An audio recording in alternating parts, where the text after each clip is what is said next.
Court पहुंचकर bell के साथ बाहर आई। कोर्ट गई थी क्योंकि वो देश के पहले और दुनिया के तीसरे मोस्ट वांटेड दाऊद इब्राहिम की बहन थी, क्योंकि वो मुंबई की गॉड मदर थी, क्योंकि वो हसीना पारकर थी। अब उनकी जिंदगी पर एक फिल्म बनने जा रही है जिसमें श्रद्धा कपूर हसीना तो उसके भाई सिद्धांत दाऊद का किरदार निभा रहे हैं। फिल्म चर्चा में है, श्रद्धा चर्चा में है। तो चलिए हम आपको बता देते हैं उस हसीना की कहानी। अप्रैल 2007 में एक एफआईआर दर्ज होती है। गार्डन हॉल अपार्टमेंट में उनके घर और आसपास भीड़ जमा होती है। वहां पर लोग बात कर रहे हैं, आपा लौट आएंगी, आपा के पास भाई है, उन्हें कुछ नहीं होगा। वहां खड़े जिस शख्स को भी आप निगाह भर के देख लेंगे वही अपने हिस्से की आपा सुनाने लगता था। इलाके में ही मोबाइल की दुकान चलाने वाला एक लड़का बताता है, साल भर पहले मेरी बहन एक आदमी के साथ भाग गई थी। आपा ने उस आदमी को धमकाया और मेरी बहन वापस आ गई।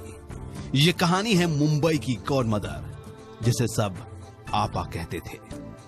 1959 में पैदा हुई हसीना दाऊद से छोटी और 10 भाई बहनों में 7वें नंबर पर थी। इब्राहिम कास्कर के ये सारे बच्चे महाराष्ट्र के रत्नागिरी में पैदा हुए थे। दाऊद ने अपने भाई शब्बीर इब्राहिम कास्कर के साथ डी कंपनी शुरू की थी। दाऊद की 4 बहनें थी, सईदा, फरजाना, मुमताज और हसीना।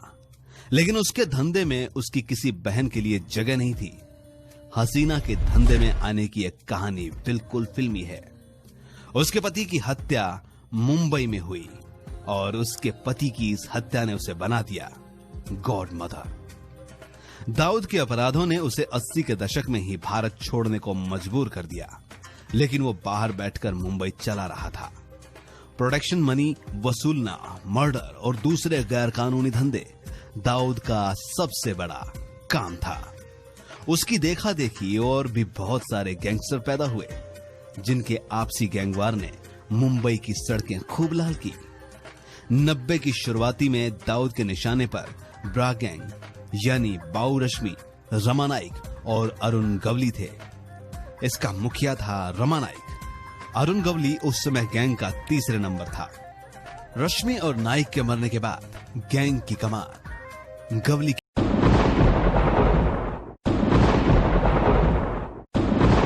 चुन चुन कर मरवा दिया। दाऊद मजबूत था, उसका सिंडिकेट बेहद ऑर्गेनाइज था। ऐसे में गवली गैंग को कोई सिरा मिल ही नहीं रहा था जिसे पकड़कर वो दाऊद तक पहुंच सके। इसी सिलसिले में जब दाऊद ने अरुण गवली के भाई पापा गवली को मरवा दिया तो अरुण और उसका गैंग टूट गया। मुंबई के गैंगस्टर्स का एक नियम था, दुश्मनी अपने बीच, घर वालों के बीच नहीं।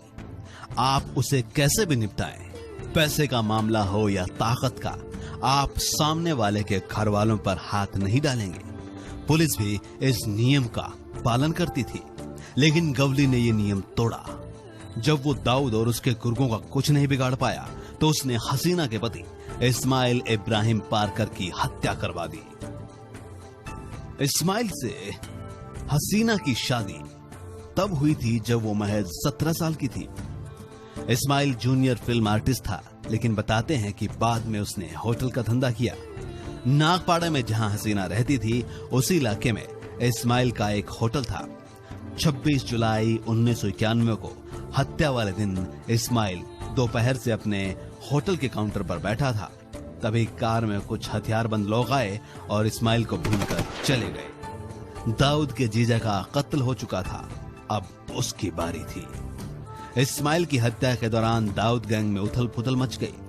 दाऊद के इर्द गिर्द बैठने वाले लोग उसे राजन के बारे में सोचने को कह रहे थे, लेकिन उसके मुताबिक राजन सिंडिकेट के अंदर एक सिंडिकेट चला रहा था और एक दिन गैंग पर कब्जा कर सकता था।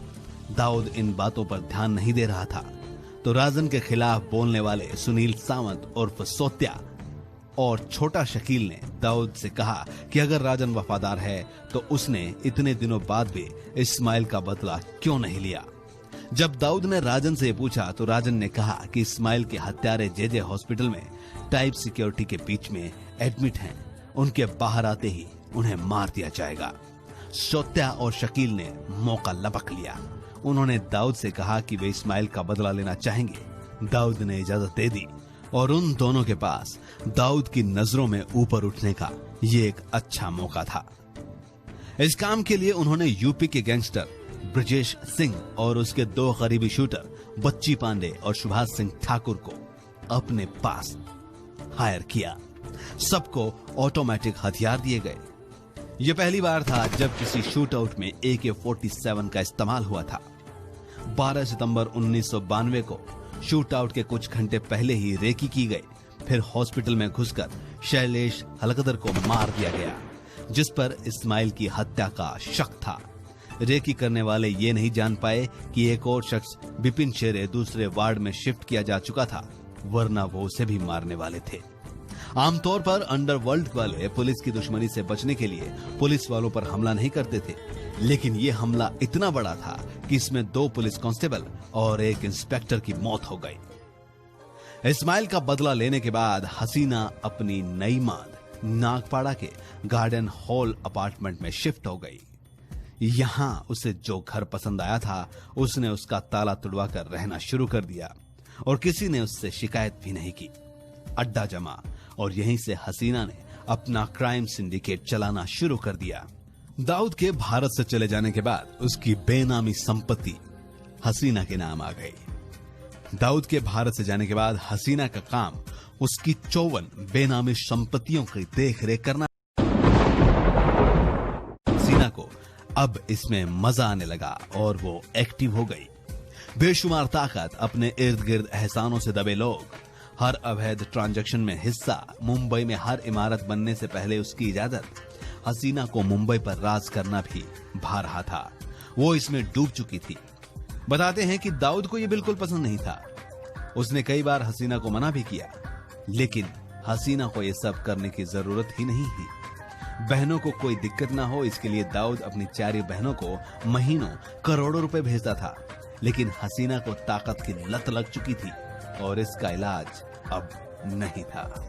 मुंबई में 2006 में जब स्लम रिडेवलपमेंट अथॉरिटी का बड़े काम जोर शोर पर चल रहा था, तब हसीना ने बिल्डर कृष्ण मिल्क शुक्ला और प्रॉपर्टी ब्रोकर चंद्रेश शाह के साथ वडाला में एक छोटा स्लम क्लस्टर डेवलप करने का प्लान बनाया। इसके लिए 1 करोड़ रुपए की जरूरत थी। इन तीनों के पास 1 करोड़ और प्रॉपर्टी ब्रोकर विनोद अलवानी ने पैसे का इंतजाम करने के लिए कहा और विनोद ने एक डेवलपर जयेश शाह की मदद से 1 करोड़ रुपए का इंतजाम किया, लेकिन यह प्रोजेक्ट शुरू नहीं हो पाया। जब जयेश ने अपना पैसा वापस मांगा तो विनोद ने उसे 70 लाख रुपए वापस कर दिए, क्योंकि बाकी के 30 लाख रुपए हसीना ने प्रोडक्शन मनी के नाम पर लौटाने से इनकार कर दिया। दिसंबर 2006 में जब विनोद क्राइम ब्रांच गया तो वहां FIR नहीं लिखी गई। फिर दोनों एंटी करप्शन ब्यूरो गए और आरोप लगाया गया कि क्राइम ब्रांच के अफसर अनिल महाबोले राजेंद्र निकम ने शिकायत लिखने से मना कर दिया है और उसके एवज में 10 लाख रुपए मांगे हैं। 21 अप्रैल 2007 को ये केस एंटी एक्सटॉर्शन सेल के हवाले कर दिया गया और हसीना पर हुई पहली FIR।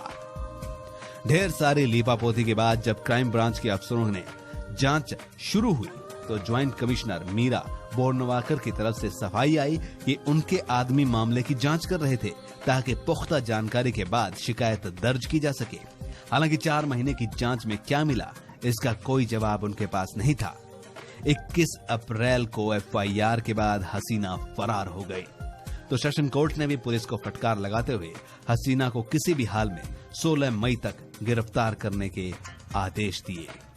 हसीना का नेटवर्क इतना तगड़ा था कि उसे पुलिस एक्शन का पता चलने लगा और वो फरार हो गई। क्राइम ब्रांच के अफसरों ने जब हसीना के ठिकानों के बारे में पूछा तो वो हड़बड़ाते हुए कहते थे कि गवाह छोड़िए, कोई इन्फॉर्मर उसके बारे में खबर नहीं देना चाहता। पुलिस इंटरसेप्शन से डर से वो खुद दाऊद से संपर्क नहीं रखती थी, लेकिन बताते हैं कि उसके पास मैसेंजर का एक नेटवर्क था जो दोनों के टच में आपस में बनाए रखता था।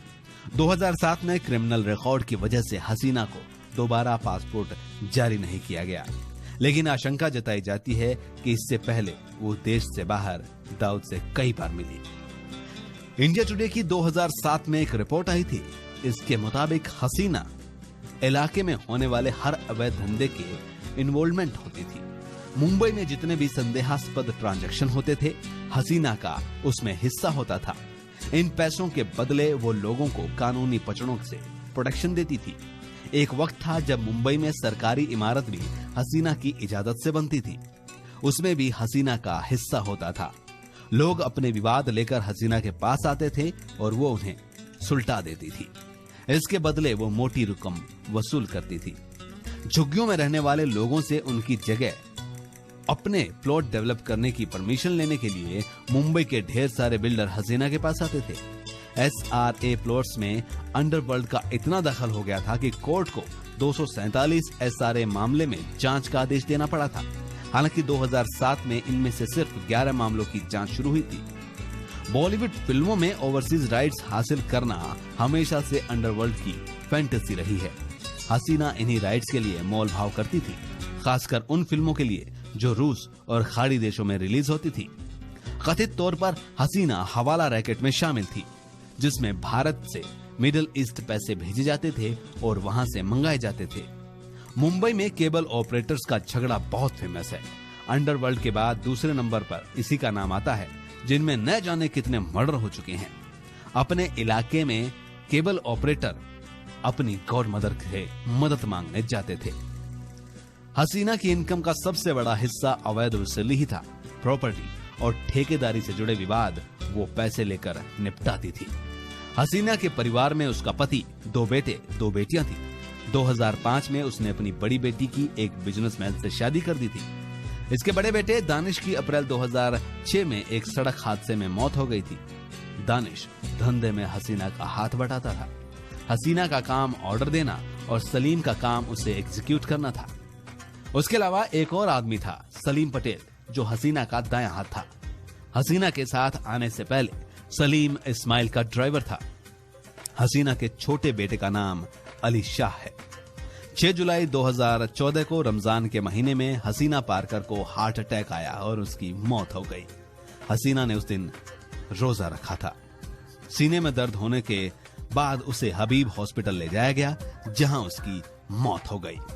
इससे पहले वो कई महीनों तक माइग्रेन से जूझती रही। माइग्रेन की वजह से वो अधिकतर वक्त बिस्तर पर रहती थी। लोगों से मिलना जुलना बेहद